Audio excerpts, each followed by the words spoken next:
Hello mga kajami and welcome to another cake video! Bali mga kajami, ang cake order natin ngayon ay dalawang two-tiered cake. Yung isa, 8x5 by 6x5 at yung isa naman ay 6x3 by 4x3. And then, meron pa tayong 14 pieces chiffon base na 6x3 na cake. Okay, bali yung 14 pieces na yun mga kajami ay rush order.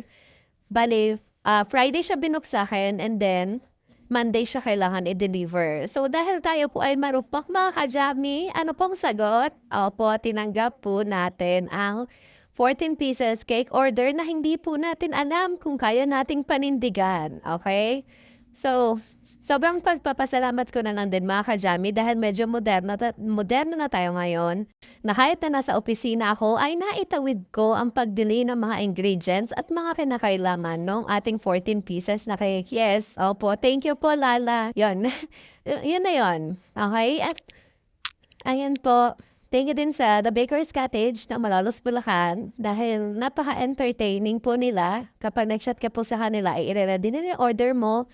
Napaka-smooth ng transaction and magbabayad ka lang online and then pwede na pong pick upin ng rider. Opo, hindi po ito sponsored pero thank you so much po. Charot.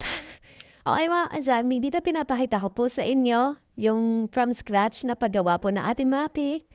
Bali dyan mga kajami, kakagaling ko lang sa trabaho, hindi pa ako niya nakakapagbihis. Bali nag-sanitize lang ako, nagugas ako ng kamay. Ayan. Nag-hairnet, and then, yan, start na tayo sa pagtimpla. Hindi pa ako dyan kumakain ng dinner mga kajami kasi gusto ko, nakasalang muna yung mga cake natin para habang kumakain kami at nagre-relax ay niluluto na po yung ating mga cake. Yes, mga kajami. And then yan mga kajami, bali itong ginawa ko ay dalawang set ng mixture. Para po yan sa size 8. Ayan. So, then, sinasala din po natin yung ating mixture para po matanggal yung ibang buo-buo, yung mga hindi natunaw na flour, ganon. Yan. And then po, ang choco maize po ay hindi siya masyadong, kailangan maingat po yung paghahalo. Hindi pwedeng overmix, ganyan. Kasi may effect po yun sa ating cake. Okay? And then dito mga kajami, start na tayo ng assemble ng ating cake. So, ito yung 8x5 by 6x5 na cake.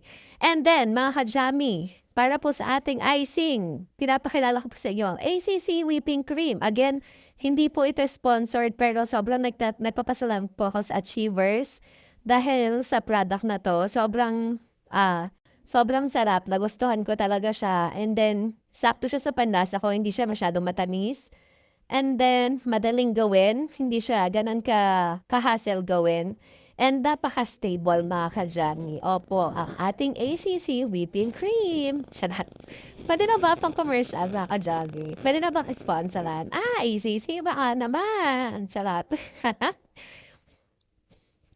So, ayan mga kajami. Ayan na po yung first layer natin. Bali, ano po yan? 8x5. And then, mga kajami, sa bawat cake na ginagawa natin, minsan may mga pagkakamali na hindi naiiwasan at doon po ako natututo. So, sa makikita niyo dyan, hindi ko po kinat yung ibabaw ng cake. Medyo nakaumbok siya mga kajami at in-stress po ako niyan. Opo, kasi nga po tier cake ito. So, pag pinatong mo dyan yung top tier, ay siya po ay hindi stable, gumigewang mga kajami. Pero, kahit napapansin ko ng gano'n, ipinagpatuloy ko pa din. Opo, ipinagpatuloy ko pa din ang pag-i-stack ng cake.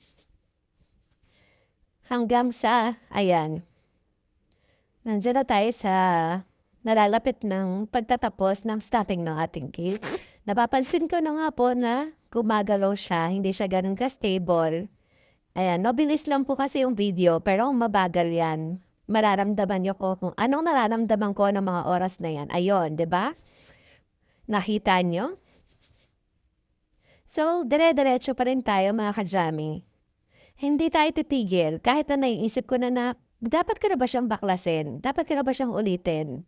Pero dahil nga po naghahabol tayo ng oras, ipinagpatuloy pa rin po natin. Opo mga kajami, ipupush natin yan. Bale pala mga ka-jammy, Saturday night na 'to nung nag-assemble ako. 'Di ba binake ko siya ng Friday night, and then i-a-assemble ko siya ng Saturday night kasi ang delivery nito is Sunday.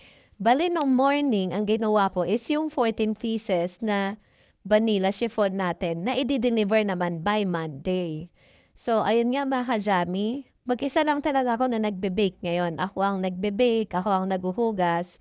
Ako ang nag-a-assemble ng cake kaya talagang sobrang pagoda ang lola niyo, opo. Pero kakayanin natin 'yan mga ka-jammy para sa ekonomiya ng bansa, para sa mga nepo baby, charot. Ayan. So, ayan na nagka-crumb coating na ako dito mga ka-jammy. And then after ng crumb coating natin ay ichi-chill na natin yung ating cake. So, napakahalaga po na i-chill natin yung cake natin kasi mga ka-jammy kapag well-chilled yan mas matibay ang cake. And then isa pa, hindi mahirap magpahid ng final coating ng cake kapag well-chilled siya, kapag maganda yung pagkaka-chill ng ating cake. Alam niyo mga ka-jammy, very challenging pa rin talaga sa akin yung paggawa ng two-tiered cake. Kasi pang-ano ko pa lang 'to, pang-4 na beses ko pa lang 'to na gumagawa ng two-tiered cake. And hanggang ngayon sobrang nahihirapan pa rin ako sa kanya kasi yung method na ginagawa ko is nag-i-stocking muna ako and then saka ako magco-coating. So yung iba kasi ang ginagawa nila magkahiwalay nila na kino-coat yung cake and then saka nila pagpapatungin. So ako kasi ganito yung method ko. So siguro next time ita-try ko 'no. So eto mga ka-jammy, naka-chilled na dito yung ating cake. So napansin ko na may parts na hindi pantay and then may mga parts din na nakalitaw pa yung cake. Kaya ang gagawin ko diyan ay magco-coating ulit ako. Ayan, coating ulit hanggang sa mapantay siya kasi tingin ko rin medyo tabingi yung cake natin. So medyo nai-stress na ako dito. Kasi nga ano na 'to, pagabi na 'to ng pagabi. And then ayan, mag-isa nga lang ako lahat ng gumagawa, naghuhugas din ako diyan. And then kasi mga ka-jammy ayoko ng makalat, ayoko ng marami akong nakikita 'pag gumagawa ako ng cake. Gusto ko kung ano lang yung kailangan ko, yun lang yung nandun. Kaya kada gagawa ako, gagamitin ko yung mga gamit ko, then huhugasan, itatabi yung mga hindi kailangan. Bale mga ka-jammy, ang nasa isip ko ata ng mga panahon na yan ay kumuha ng helper. Kasi mga ka-jammy, naka-hand mixer pa ako. So, nakakangalay din kasi mag-mix ng icing. And then, yun nga, nag-iipon na tayo para makabili tayo ng stand mixer. Malaking help yun, lalo na mag-isa ako na gumagawa ng tea. So, ayun nga, bala ko na kumuha dyan ng helper. Kaya nung sino namang helper ang kukunin ko sa 11:00 ng gabi, di ba? And then, ayun nga, iniisip ko kung afford ko na ba na kumuha ng isa pang helper at kung meron bang papayag dun sa sweldo na ibibigay ko. Pero ang gagawin niya lang talaga is mag-mix ng icing and then maghugas. And then isa pa mga ka-jammy kasi may ugali ako na kapag hindi ako yung gumagawa, parang hindi ako gano'n ka-confident.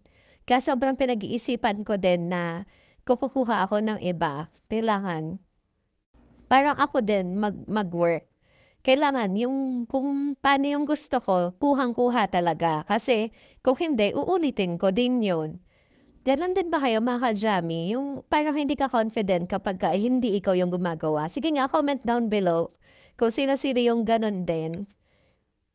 Ayan. O 'di ba nakita niyo mga ka-jammy, medyo umokey na siya. Wala na masyadong nakikitang mga tsismis, o 'di ba?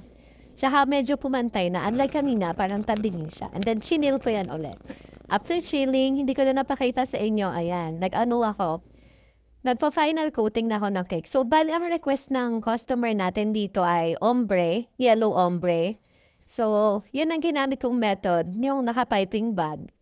Kasi mga ka-jammy, napansin ko sa ganong method is pantay na pantay yung ano, yung icing kapagka gano'n. Tas madali siyang kinisin. Ewan ko kung ako lang yung gano'n na, pero yun din yung napansin ko, isang kagandahan. Pero malakas kasi sa icing yun. Pero yun nga, ang advantage niya ay very pantay and madaling kinisin. And then mga ka-jammy, hindi ko to final design dahil nga ibabiyahe to for 1 hour to 2 hours. Final coating and then ilalagay ko na siya ulit sa chiller. Yes, kasi nga hindi ako ano, kasi meron siyang color black. na ano, ayoko kasi na mag-bleed. Gusto ko maganda yung ano natin. Kaya do'n ko siya i-a-assemble or do'n ko siya ide-design pagdating sa venue. Kasi sa bahay naman 'to ng friend ko kaya okey lang. Feel at home ako do'n, na do'n ako gumawa ng cake. Eto ano na lang 'to, finishing touches na lang 'to. Kasi yan nga, hindi ko ma-perfect, hindi ko makuha yung very sharp edge. Yan talaga yung struggle ko kapag two-tiered cake. Hindi ko ma-sharp edge yung bottom tier. Then, ayun, mga ka-jammie, i-chinailer ko na yon. And then dito, in-upload ko na 'to, kasi advance kong ginawa 'to. Hindi pa ako gano'n kagaling sa fondant, mga ka-jammie.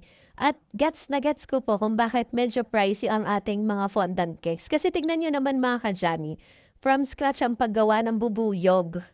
Opo, mga ka-jammie, pati yung mga linya niya, tignan niyo kung gaano yan kadetalye. At kailangan po diyan ng sobrang tiyaga at sobrang pasensya. Biruin mo yung paggawa, buti nga 6 pieces lang yan. Kasi siguro kung mga 20 na yan, baka ano, sumuko na ako. Yun, mga ka-jammie. Then, pero syempre, soon, gusto ko pa rin mag-upgrade at enroll sa ating mga fondant trainings. Soon yan, sa mga ka-jammie stays natin dyan, okay? Ayan, mga ka-jammie. Isa-isa yung ina-attach. And then, mga ka-jammie, ito na po ang final look ng ating cake. Thank you for watching, mga ka-jammie, and please follow me for more upcoming cake videos. Bye-bye!